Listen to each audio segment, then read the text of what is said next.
José Riga, revenons sur ce déplacement du côté du Patro avec une prestation très solide de la part de toute l'équipe. Oui, oui, pas que solide, elle l'a été, bien sûr, oui, consistante en tous les cas. Consistante, et on n'a pas fait que défendre. Voilà, on savait que c'était un adversaire plus que redoutable, hein. Il suffit de voir les chiffres d'abord à domicile qui sont suffisamment éloquents. 3 ans sans être battus, c'est significatif. Et puis sur ce parcours où finalement ils ont commencé le championnat en tête et ils le finiront certainement en tête, à moins d'eux évidemment. Donc il y a juste Liège qui a pu suivre le rythme sur ce championnat. Donc on a rencontré une équipe qui à la fois est très productive, qui concède très peu de goals. Et on est allé là avec la ferme intention de contrecarrer, je dirais, les plans de cette équipe qui avait envie forcément de gagner. Parce que leur victoire combinée avec les résultats de la Louvière et des Francs-Borins aurait pu leur donner au moins le droit de monter directement, même si c'est ce qu'ils vont faire.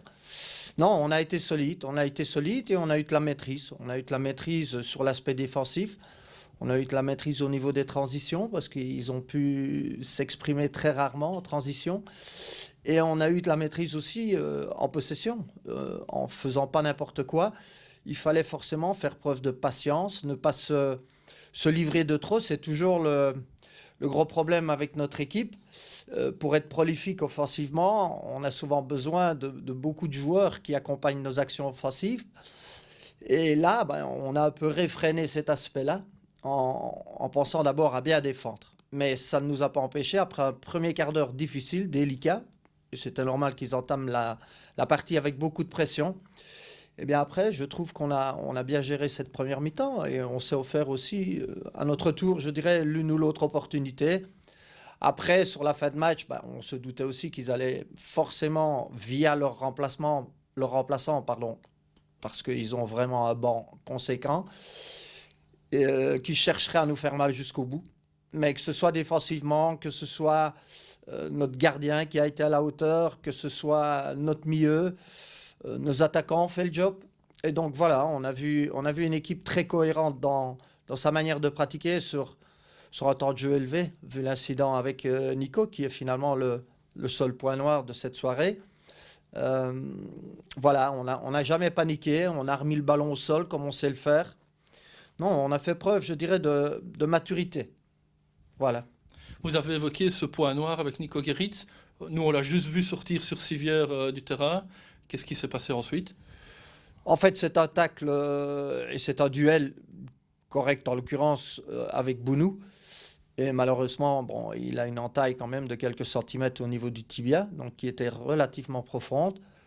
Donc là, heureusement, le médecin du patron était là-bas et donc il a été recousu sur place. Bon, maintenant, ce qu'il faut éviter, évidemment, c'est l'infection, mais ça, on contrecarre l'infection avec des antibiotiques. Et puis, je pense 7 jours à peu près pour pouvoir enlever les points. Et puis alors, on est reparti dans un processus de rééducation, mais au moins, on ne parle pas de cheville, on ne parle pas de ligament, on ne parle pas de tendon. Donc, voilà, difficile de dire la durée de la disponibilité, pardon. Par contre, on n'avait pas besoin de ça, quoi. Voilà. C'est clair. Justement, dimanche, c'est déjà un match qui est prévu ici du côté de Visé. Ce sera la réception de Ruppelbaum. Après avoir joué les équipes de tête, place aux équipes de bas de classement.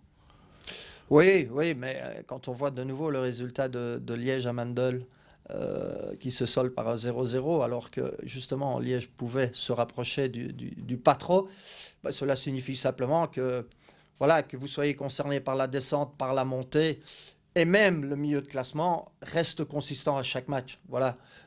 Donc, c'est ce que j'ai dit aux joueurs. Ça ne sert à rien de faire ce qu'on a fait avec les équipes de tête, à savoir l'Olympique, bien entendu, l'Ara, les Francs-Borins. Je pense que le match de Liège aurait aussi pu prendre une autre tournure, et maintenant pas trop, pour se planter à domicile. Mais il faut avoir du respect pour cette équipe, parce qu'encore une fois, voilà, elle n'a pas fait 0-0 contre Liège pour rien. Et donc, il faut recommencer maintenant à avoir la bonne attitude et aborder peut-être Boom différemment que le patron, mais pas différemment au niveau de l'envie et au niveau de l'organisation, voilà, et au niveau de la motivation. Certainement pas, certainement pas. Donc, voilà, match après match, comme on l'a toujours fait.